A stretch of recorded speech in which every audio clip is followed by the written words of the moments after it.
Tiba-tiba balik lagi udah bawain kue jujur, dibawain satu satu piring, sama kalau nggak salah dikasih teh juga sih. Saya dikasih teh waktu enak-enak makan.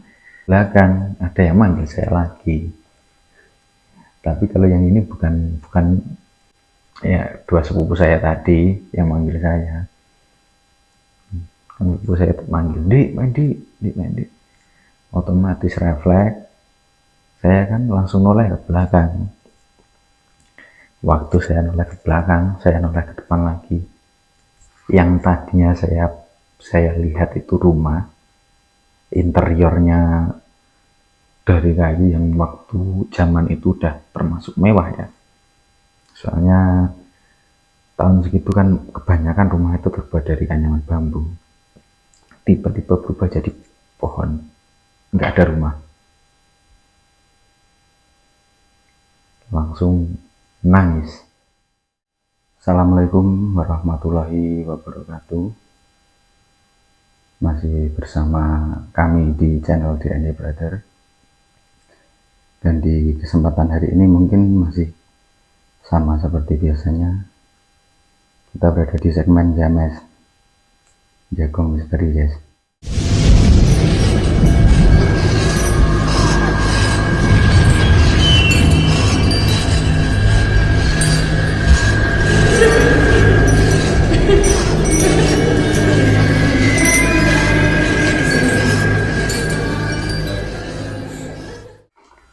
Oke, perkenalkan, nama saya Yayan Erlandianto.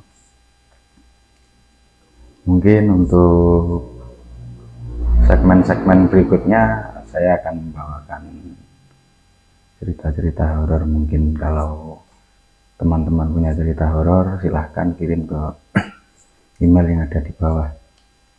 Mungkin kalau menarik, kami akan ceritakan di segmen James ya guys ya. Oke, untuk mempersingkat waktu, mungkin kita akan langsung masuk ke topiknya. Untuk kali ini mungkin saya akan membahas cerita horor pribadi saya sendiri sih. Ini merupakan cerita horor pribadi saya sendiri sih, yang saya alamin sejak tahun 97, tepat di umur saya yang ketiga tahun. Itu juga awal mula tragedi lah. Nanti saya ceritakan apa tragedinya itu. Oke, untuk pertama-tama kita perjelas, di tahun itu umur saya tepat di umur 3 tahun, saya tinggal bersama nenek saya. Soalnya kedua orang tua saya pergi ke luar negeri mencari uang, mencari nafkah buat saya. Kita sebut saja nama desanya Bandung ya, bukan Bandung Jawa Barat, tapi Bandung campur darat, memang hampir sama. Tepatnya di Tulungagung sih, Jawa Timur. Saya di situ tinggal bersama nenek saya, nenek dan kakak saya. Sedangkan orang tua saya kan pergi ke luar negeri mencari nafkah. Saya belum pindah ke rumah yang sekarang saya tempatin ini. Oke, waktu itu awal cerita itu di bulannya saya masih ingat, itu bulan 6 97, harinya hari Rabu. Waktu itu saya bermain bersama dua sepupu saya. Satu ibu, sebut saja namanya, yang satu ibu itu yang paling tua, dan yang kedua yang bontot, Denny namanya. Waktu itu kami bermain di belakang rumah nenek saya, dan kami bermain mencari undur-undur.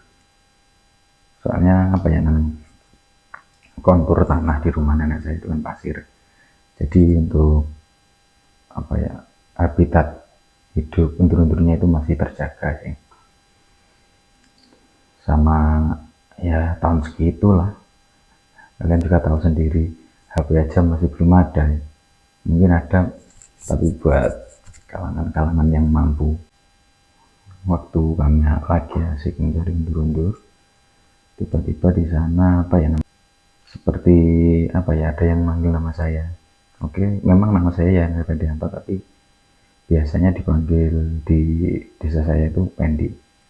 Itu saya apa ya, seperti ada yang manggil kayak, di Pendi sini, di Pendi sini, katanya gitu.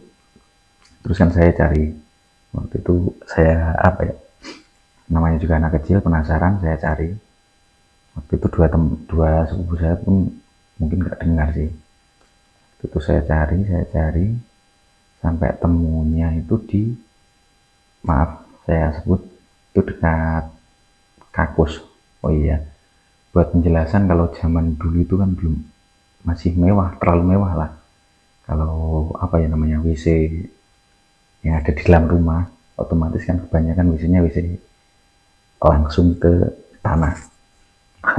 Saya sebutnya, kalau di Jawa namanya Kakus. Untuk antisipasi bau, makanya WC-nya berada di samping rumah, agak jauh di belakang biasanya. Oke, kita balik ke cerita lagi. Waktu itu saya ngelewatin Kakus saya, tepat di belakangnya itu kan ada pekarangan kosong, tapi banyak pohonnya di sana. Apa ya, di pekarangan tersebut kayak dibatasin pagar dari tanaman juga sih, tapi saya masih bisa lewat. Tepat di depan pagarnya itu, pas di pekarangan kosongnya itu kan ada dua pohon yang paling besar menurut saya. Yang satu pohon kelapa, yang satu pohon jati. Dan apa ya, buat contohnya, pohon itu jejer begini. Mungkin jarak antara pohon jati dan juga pohon kelapanya itu kira-kira 1,5 meter atau 2 meter. Itu udah bentuk kayak pintu gini, dan sampai sekarang pun masih ada pohonnya, belum ditebang sih. Itu ya nggak sengaja saya masuk aja di situ. Dan yang anehnya, harusnya kan di situ, harusnya kan saya masuk masih pekarangan kan. Yang anehnya, waktu saya masuk, perasaan saya sama mata saya itu lihatnya itu bukan pekarangan tapi rumah. Jadi saya masuk ke dalam rumah yang interior sama semuanya itu terbuat dari kayu. Itu saya kan masih mencari di mana asal suara. Tiba-tiba dari, kan saya masuk, yang perasaan saya dalam rumah, tiba-tiba ada nenek-nenek keluar. Nah, yang manggil saya ternyata nenek-nenek tersebut. Dan yang pertama kali dia tanyain ke saya langsung gini, "Loh, kok sampean roh nang kene to, Le?" Nah, itu kalau di bahasa Indonesia kan, "Kok kamu tahu kalau yang manggil ada di sini?" Ya namanya juga masih polos ya. Saya jawab, "Nggih lah, suaranya teng mriki kok, Bu." Nah, suaranya itu di sini. Terus kan dia apa, mengenalkan dirinya pada saya, itu namanya Nyi Darsina. Kalau bentar. Untuk biar agak paham, saya kan juga masih ingat lah bagaimana apa rupanya. Saya kurang lebih mungkin kayak gini sih yang saya temuin waktu kecil itu, Nyi Darsina. Oke, lanjut ke cerita. Waktu itu kan saya belum juga, namanya anak kecil yang nggak pikiran yang aneh-aneh lah. Nggak tahu itu waktu itu pikiran saya apa enggak. Saya juga nggak terlalu ingat sih waktu itu kenapa saya berani. Terus logikanya mungkin belum ketemu juga sih. Waktu itu kan dia perkenalan namanya Nyi Darsina, saya ngenalin namanya kok langsung dianya nyaut gini, ngomong, saya udah tahu nama kamu, katanya gitu pakai bahasa Indonesianya ya. Katanya kan dia tahu nama saya, makanya kan saya tadi dipanggil pakai nama panggilan saya. Terus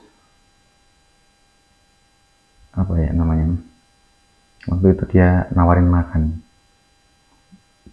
dia kan tanya apa lapar sampean. Iya, namanya anak kecil kan dia nggak mungkin bohong, saya bilang iya lapar nih. Itu terus dia kan langsung ke belakang, tiba-tiba balik lagi udah bawain apa ya, kue cucur, dibawain satu satu apa ya, satu piring, sama kalau nggak salah dikasih teh juga sih, saya dikasih teh waktu anak-anak makan. Sebenarnya waktu saya makan pun saya waktu itu diajak ngobrol, tapi saya lupa sih apa yang waktu itu saya obrolin sama Nyidar Sima. Saya makan sampai habis satu, hampir habis dua. Nah, tiba-tiba dari belakang ada yang manggil saya lagi. Tapi kalau yang ini bukan bukan aneh, saya juga familiar sih suaranya. Ya, dua sepupu saya tadi yang manggil saya. Sepupu saya manggil, Dik. Otomatis refleks, saya kan langsung noleh ke belakang. Waktu saya noleh ke belakang, saya noleh ke depan lagi. Yang tadinya saya lihat itu rumah, interiornya dari kayu yang waktu zaman itu udah termasuk mewah ya. Soalnya tahun segitu kan kebanyakan rumah itu terbuat dari anyaman bambu. Tiba-tiba berubah jadi pohon, nggak ada rumah. Langsung nangis. Iya lah. Ya langsung nangis lah saya. Saya takut. Tapi waktu itu kan sepupu saya langsung nyamperin saya. Terus ditanyain, kenapa kamu kok nangis? Nyapa kok nangis, Di? Nggak bisa ngomong nih. Yang pertama takut, yang kedua juga panik, yang ketiganya yang tambah bikin takut. Tadi kan saya makan kue cucur, ya kan, makan kue cucur kan saya makan satu habis, terus saya makan lagi yang yang satu tadi tinggal setengah kan. Yang anehnya kue cucur itu masih ada di tangan saya, jadi kalaupun saya halu kok ada kue cucur juga yang ada di tangan saya. Nah, itu yang bikin apa ya, bayangin bocah 3 tahun kayak gitu ya shock pastilah. Itu otomatis kan apa ya, sepupu yang paling kecil saya itu kan panggil nenek saya itu panggil nenek saya datang, saya digendong dibawa ke depan, terus ditenangin. Habis ditenangin kan langsung ditanya ya, pertanyaan template, kenapa, terus ada apa. Waktu itu kan saya juga belum bisa jawab, soalnya juga masih panik, masih takut sih. Waktu itu belum bisa jawab. Terus nenek saya juga bilang ya udah nggak apa-apa. Terus setelah itu kan saya dimandiin, soalnya juga udah sore juga. Saya disuapin buat makan sore. Iya, kalau nggak salah 2 atau 3 suapan saya muntah. Di bekas makanan yang saya keluarkan itu ada, ya kalau nggak salah ya kayaknya si belatung sih, 1 atau 2 biji itu. Makanya ya panik lah. Kalau saya waktu itu kan masih kecil juga nggak terlalu paham apa itu. Wah, yang di hutan saya itu kan nggak terlalu paham. Yang paling panik itu kan nenek saya. Terus fun fact lagi kan, kakek saya itu kan kerjanya waktu dulu cari rotan di, kalau dulu di hutan. Kalau di daerah Bandung hutannya mungkin perjalanan sama rumah nenek saya itu kisaran 2 atau 3 jam dari rumah, soalnya pakai sepeda cuman dulu ya, nggak pakai motor, nggak pakai kendaraan bermotor. Dan biasanya kalau kakek saya itu paling minim 2 hari atau maksimal 10 hari biasanya nggak pulang. Nah waktu itu padahal baru kemarin itu berangkatnya ya, kok tiba-tiba waktu hampir itu mungkin jam 5-an kalau nggak salah itu kok pulang, kok tiba-tiba. Terus kan ditanyain nenek saya itu, kenapa kok udah pulang jam segini, terus kenapa kok udah pulang, biasanya kan lama, terus kok nggak bawa rotan. Terus kakek saya kan bilangnya, alasannya kakek saya itu kan apa ya,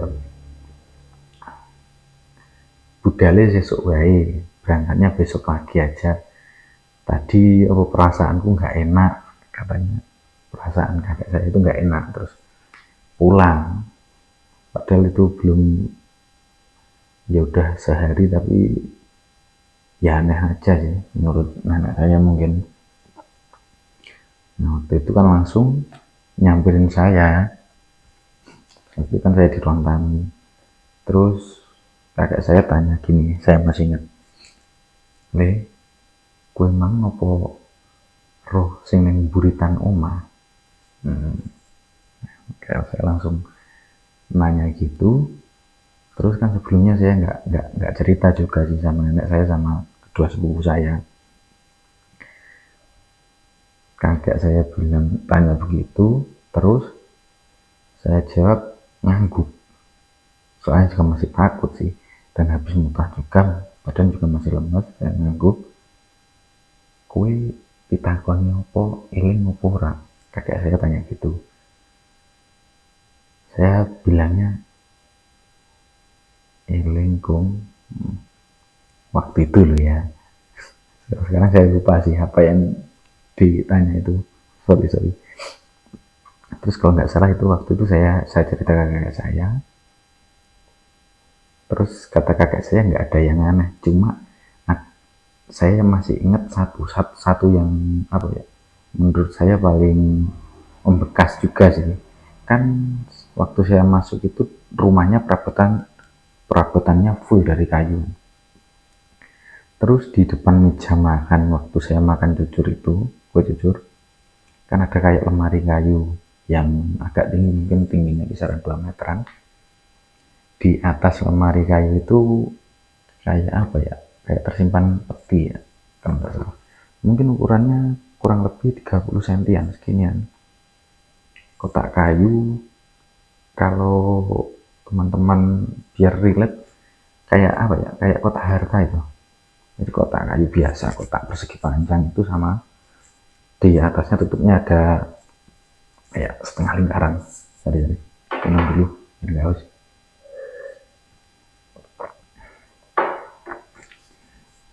Nah saya paling ingat itu cerita sama kakek saya yang lihat apa ya, ada kotak emas di, bukan kotak emas maksudnya, ada kayak kotak harta karun itu di atas lemari. Nah ini nanti ada korelasinya sama apa yang saya alami ya. Ini nanti ada titik sambungnya juga. Nah itu habis cerita, terus kata kakek saya itu kan gini, yo dia kayak istighfar, sesuk neh ojo dolan ning buritan omah. Golek wis mari tenanan ndak apa-apa, dolanan ning buritan omah. Kata kakek saya kan gitu. Terus saya ngangguk. Terus nggak lama kan kakek saya pergi ke kamar mandi. Habis mandi kan langsung bicara sama nenek saya, terus nenek saya pun minta tolong ke kakek saya buat beli obat waktu itu di warung terdekat. Di situ kakek saya pergi, nggak tahu, mungkin waktu itu kakek saya apa ya, mungkin ngobrol atau apalah sama temannya, makanya dari jam setengah 6 kurang itu sampai hampir maghrib itu kan belum pulang. Nah, kejadian anehnya justru waktu sebelum maghribnya ini, maksudnya kejadian aneh, awal mula saya step. Iya, sebenarnya kalau dibilang riwayat sih kayaknya nggak punya sih riwayat step itu. Ini step ya, bukan hayan ya. Kenapa saya bisa bilang ini step, nanti ada ceritanya lagi.